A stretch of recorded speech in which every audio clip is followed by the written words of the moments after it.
안녕하십니까. 매일 눈으로 세상의 흐름 읽어드리는 Y타임 정세 분석의 추복일입니다.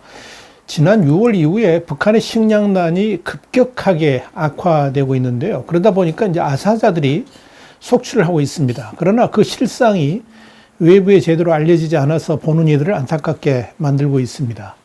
자유아시아 방송, 그러니까 RFA가 19일 이런 보도를 했습니다.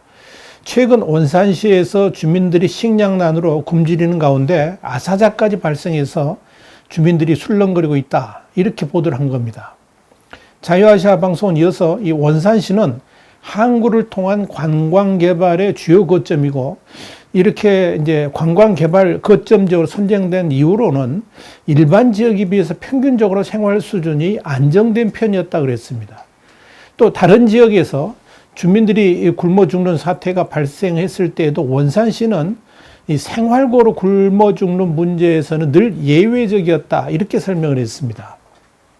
그런데 이 코로나19의 여파로 올 초부터 원산시도 기존과 달리 굶어 죽는 주민들이 발생했다 그랬습니다. 그러면서 굶어 죽은 사람들 중에 화교도 있다는 사실이 알려지면서 일부에서는 화교가 굶어 죽다니 조선의 경제 위기가 갈 때까지 간 것 아니냐, 이런 한탄이 이어졌다라고 덧붙였습니다.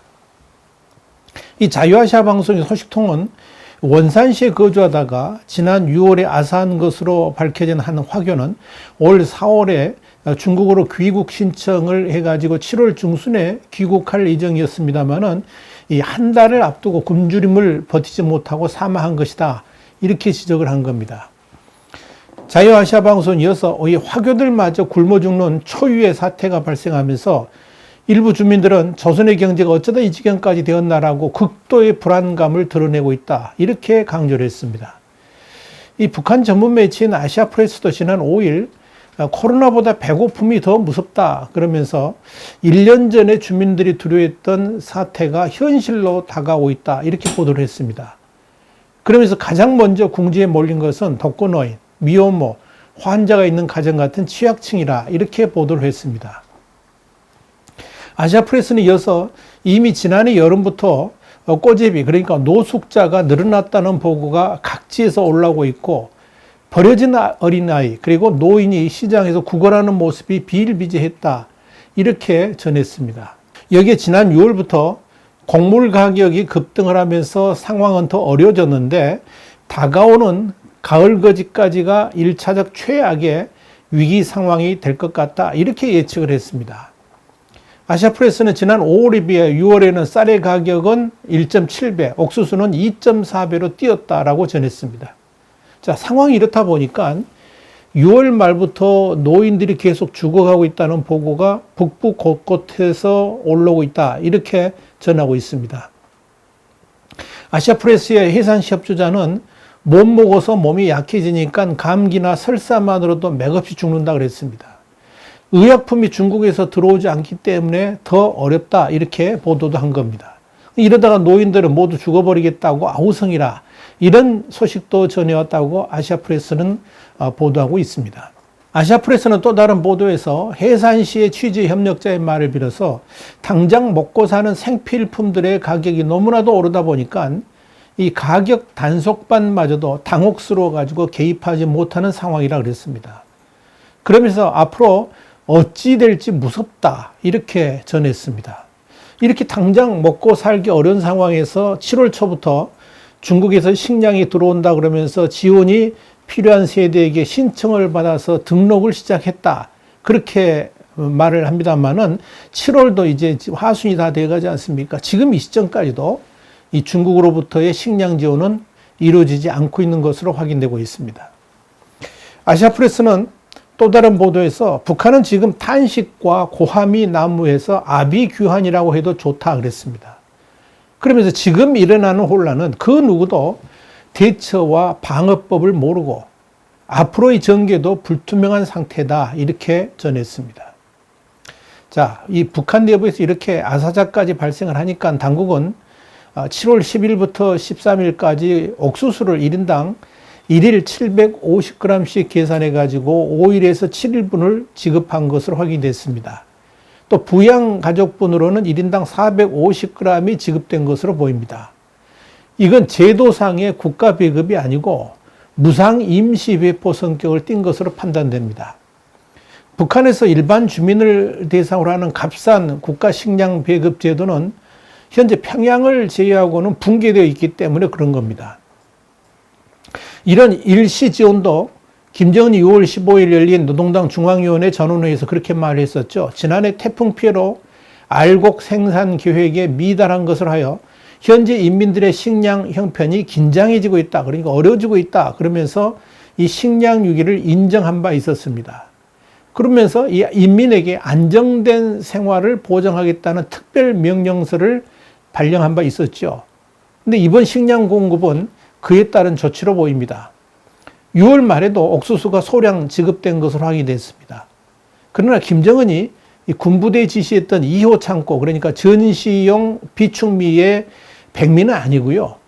북한 내부산 옥수수를 긴급 방출한 것으로 보입니다. 북한 당국이 원래 예정했던 2호미는 사실상 존재하지 않는 것으로 판단이 됩니다. 이제 그런 이유로 리병철 등이 숙청당한 것이 아닌가 보여집니다. 군부대 보관을 하라고 그랬는데 막상 열어보니까 없더라 하는 이야기죠. 자, 문제는 이 다음입니다. 겨우 일주일치 식량만 배급한 상태인데 그 이후에 대한 대책이 현재 김정은에게는 없다는 점입니다.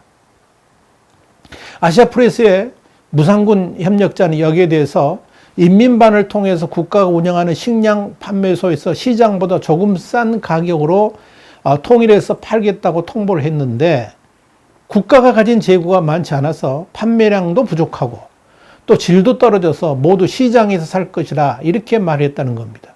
문제는 애당초 대부분의 사람은 돈이 없어서 사지 못하고 굶고 있는데 시장 가격은 이미 너무나 오른 데다가 가격 통제를 한들 사 먹을 돈이 없기 때문에 통제해봐야 소용이 없다 이렇게 말을 했습니다. 그래서 이 북한 주민의 굶주림은 계속될 것이고 이에 따라서 아사자는 계속 나올 수밖에 없다 하는 것이 이 매체의 예상이었습니다. 북한 전문 매체인 데일리 NK도 이 북한 당국이 주민들에게 식량을 싸게 판매하는 방식으로 공급에 나선 가운데 일부 돈 없는 세대들은 쌀을 구매하지 못하고 있는 것으로 전했다. 이렇게 19일 보도를 했습니다.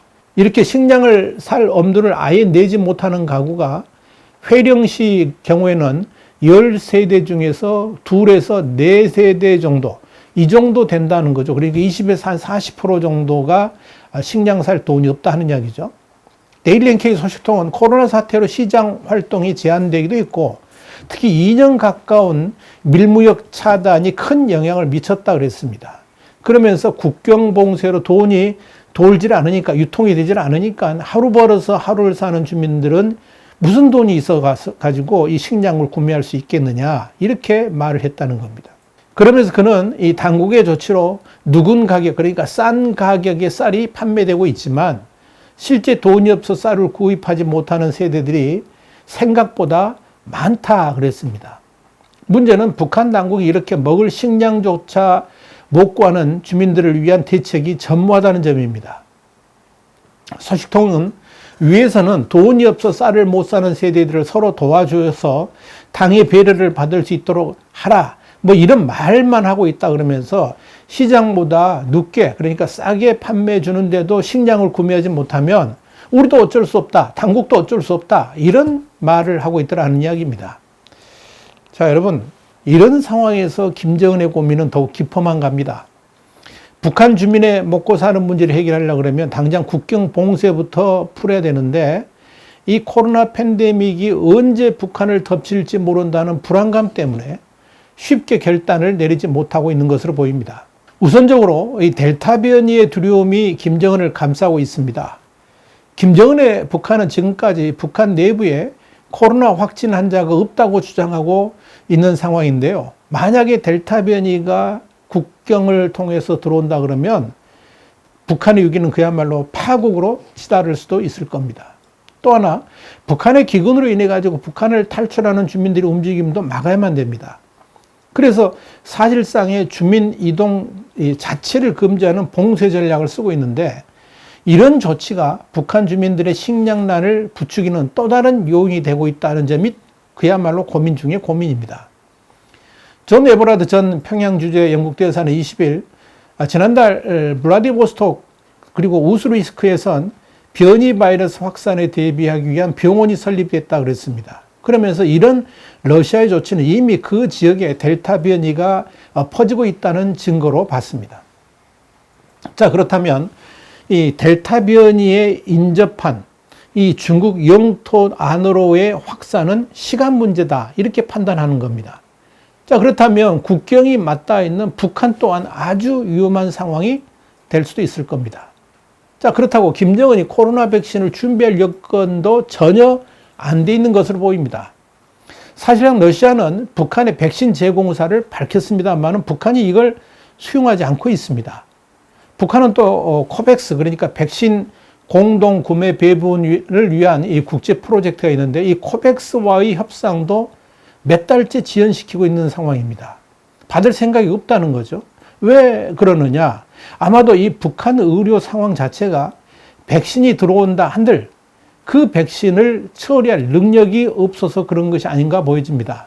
자, 그렇다면 백신 접종을 하려면 어차피 외부의 인력이 들어와 가지고 북한 주민에 대한 투여를 해야만 될 테인데, 자, 그렇게 북한 내부를 외부 세계에 개방해야 된다는 문제 때문에 김정은이 그런 판단을 내리고 있는 것이 아닌가, 이렇게 보여집니다. 김정은은 지금 북한 주민이 식량난으로 아사자가 발생하고 코로나 같은 전염병으로 인해 가지고 북한 사회가 쑥대밭이 되어도 자신의 정권을 유지할 수만 있다면 무슨 수라도 쓸 것입니다. 그렇게 정권 유지를 할 수 있는 유일한 방법이 북한 내부의 공포 통치일 것입니다. 그러나 과연 김정은의 그 위험한 도박이 성공할 수 있을지, 또 북한 주민이 언제까지 인내할 수 있을지 두고 볼 일입니다. 미국은 북한의 저런 상황을 두고 뭐라 그랬느냐? 김정은이 핵만 포기하면 다 해결될 수 있다라고 이야기를 하고 있습니다. 그러나 김정은은 그 말을 전혀 듣지 않고 있습니다. 와이타임 정세 분석이었습니다. 다음 시간에 다시 뵙겠습니다. 감사합니다.